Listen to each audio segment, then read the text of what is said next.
Now confirmed, Her Royal Highness Princess Leonor engaged in Copenhagen ring royal truth. Copenhagen, the city of fairy tales, the place where royal love stories begin, and sometimes, where they are sealed forever. The world expected another royal meeting. But instead, they got something no one saw coming. Princess Leonor of Spain, engaged. In Copenhagen. Yes, you heard right. Her Royal Highness Princess Leonor is now officially engaged, and the announcement has sent shockwaves through royal circles across Europe. But how did it happen? Why Copenhagen? And what does this engagement truly mean for the future of Spain and Denmark? The story begins quietly, far from flashing cameras and public ceremonies. Leonor, the poised and disciplined future Queen of Spain, had visited Denmark several times in recent months under the guise of diplomatic studies and royal exchange. Yet, sources close to both royal households confirm these visits were far more personal than anyone imagined. Each meeting brought Leonor and Prince Christian closer, turning duty into destiny. Imagine it. The young heir to the Spanish throne walking through the snowy streets of Copenhagen, unnoticed by the public, her eyes filled with both excitement and uncertainty. For years, royal watchers have speculated about her connection to Prince Christian, Denmark's future king. But this time, it wasn't speculation. It was confirmation. When Leonor arrived in Copenhagen this time, insiders say the atmosphere was electric. She wasn't there as a visitor, she was there as someone special.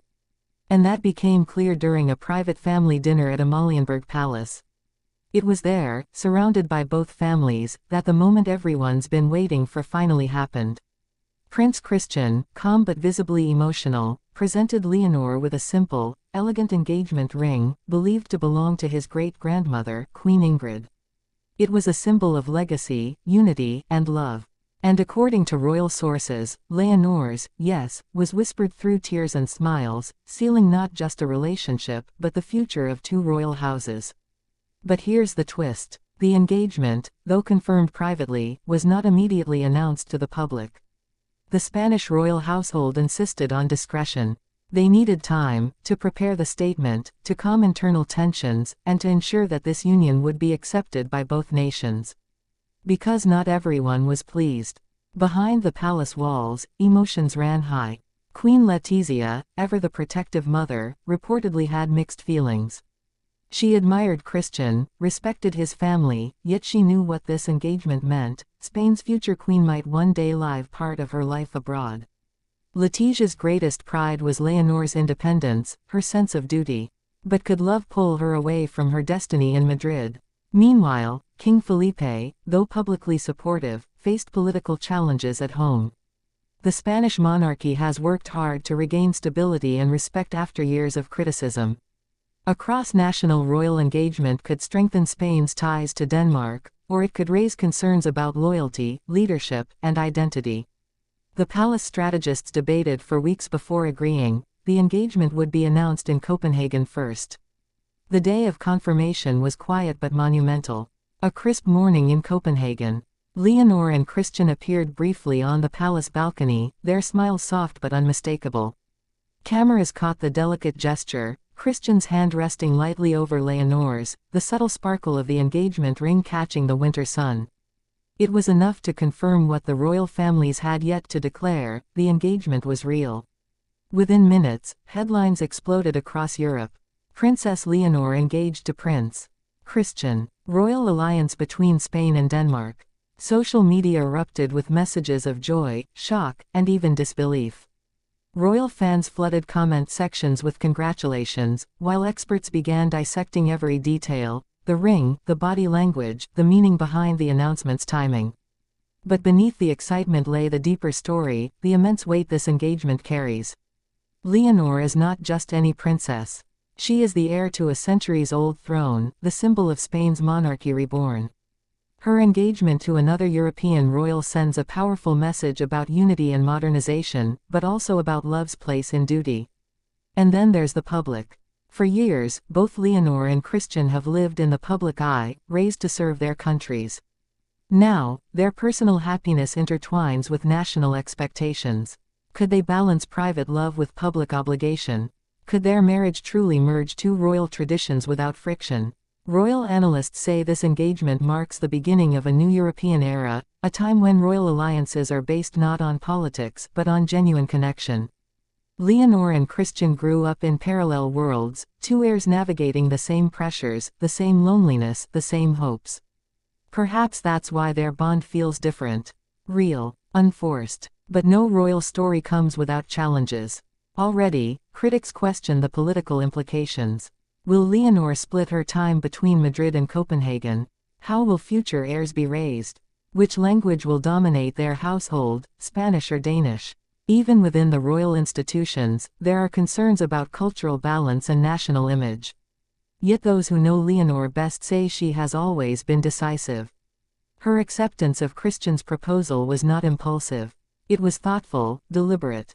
She knows the weight of her crown, and she chose to share that burden with someone who understands it. Christian, too, has proven ready. Once shy and reserved, he has grown into his role as Denmark's future king. Together, they embody a rare blend of modern love and royal duty. As the engagement news spreads, Copenhagen has become a global focal point. Outside the palace, flowers pile up. Fans wave Spanish and Danish flags, chanting their names. In Spain, plazas are lit with national colors. Newspapers call it a royal union of the century. But the most emotional reactions come from the younger generation. To them, Leonor and Christian represent a new kind of royalty, real people with dreams, feelings, and courage. Not distant monarchs, but relatable figures navigating love in a world that demands perfection. Even as they prepare for official photographs and engagement ceremonies, whispers continue. Some say the wedding will be held in Copenhagen, following Danish tradition. Others insist it will take place in Madrid, to honor Spain's monarchy. Wherever it happens, one thing is certain, it will be historic. Imagine that day, the cathedral bells of Copenhagen ringing, the Spanish royal anthem blending with the Danish one. Two nations watching as Leonor, in a gown symbolizing unity, walks toward her future. Christian waiting at the altar, the weight of history in his eyes. But for now, the couple remains private, cherishing the brief calm before the storm of global attention. Reports suggest that both royal families have agreed to a joint statement soon, one that will officially announce the engagement and set the timeline for the wedding. For the world's royal watchers, this is not just a love story, it's history unfolding. Two heirs, two thrones, one promise. Princess Leonor's engagement in Copenhagen is more than a headline. It's the beginning of a new royal chapter, one written with grace, courage, and hope. Because in a time when monarchies are questioned, and traditions evolve, Leonor and Christian remind us of something timeless: love, when true, can bridge nations. And so, as Europe celebrates, one question remains: can this royal engagement lead to a reign built on both duty and devotion? Only time will tell. But for now, one truth stands clear. Her Royal Highness Princess Leonor, Spain's future queen, is engaged. In Copenhagen. And the world is watching every heartbeat of this royal love story.